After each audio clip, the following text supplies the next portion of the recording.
विंध्य कल्पना में आपका स्वागत है। सबको जय श्री कृष्ण।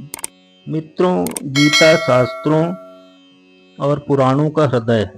जो गीता को समझ गया, समझो उसने जीवन जी लिया। अतः गीता को ध्यान से सुने और मरणोपरांत मोक्ष को प्राप्त करें। आइए चलते हैं श्लोक 16 पर। ना सतो विद्यते भावो ना भावो विद्यते सतः उभयोरपि दृष्टो अंतस्त्वनयोस्तत्त्वदर्शिभिः। कुछ संस्कृत शब्दों के अर्थ: असतः यानी असत का, विद्यते यानी है, भावः यानी चिर स्थायित्व, अभावः यानी परिवर्तनशील गुण, सतः यानी शाश्वत का, उभयो यानी दोनों का, अपि यानी ही, दृष्टः यानी देखा गया, अंतः यानी निष्कर्ष, अनयोः यानी इनका, तत्व यानी सत्य, दर्शिभिः यानी भविष्य दृष्टा द्वारा। अर्थात भगवान श्री कृष्ण अर्जुन को उपदेश करते हुए कहते हैं कि तत्वदर्शियों ने यह निष्कर्ष निकाला है कि असत यानी भौतिक शरीर का तो कोई चिर स्थायित्व नहीं है, किंतु सत्य यानी आत्मा अपरिवर्तित रहती है। तत्वदर्शियों ने इन दोनों ही प्रकृति के अध्ययन द्वारा यह निष्कर्ष निकाला है। इस श्लोक का यही अर्थ है।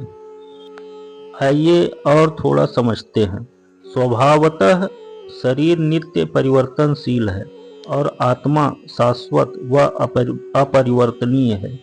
तत्वदर्शियों ने यह निष्कर्ष निकाला है।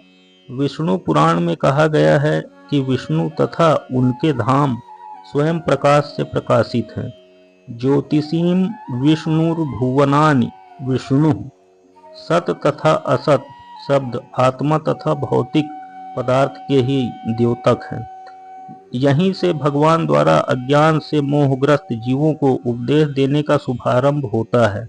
परिवर्तनशील शरीर का कोई स्थायित्व नहीं है, किंतु शरीर तथा मन में निरंतर परिवर्तन होने पर भी आत्मा स्थायी रहती है। यही पदार्थ तथा आत्मा का अंतर है। अज्ञान को हटाने के लिए आराधक और आराध्य के बीच पुनः शाश्वत संबंध स्थापित करना होता है और फिर अंश रूप में जीव तथा भगवान के अंतर को समझना होता है। जीव का संबंध परा प्रकृति से है, जैसा कि 7वें अध्याय से स्पष्ट होगा। यद्यपि शक्ति तथा शक्तिमान में कोई अंतर नहीं है, किंतु शक्तिमान को परम माना जाता है और शक्ति या प्रकृति को गौड़। अतः सारे जीव परमेश्वर के सदैव अधीन रहते हैं। जिस तरह सेवक स्वामी के या शिष्य गुरु के अधीन रहता है, अज्ञानावस्था में ऐसे स्पष्ट ज्ञान को समझ पाना असंभव है। अतः ऐसे अज्ञान को दूर करने के लिए सदा सर्वदा के लिए जीवों को प्रबुद्ध करने हेतु भगवान श्रीमद् भगवद गीता का उपदेश देते हैं।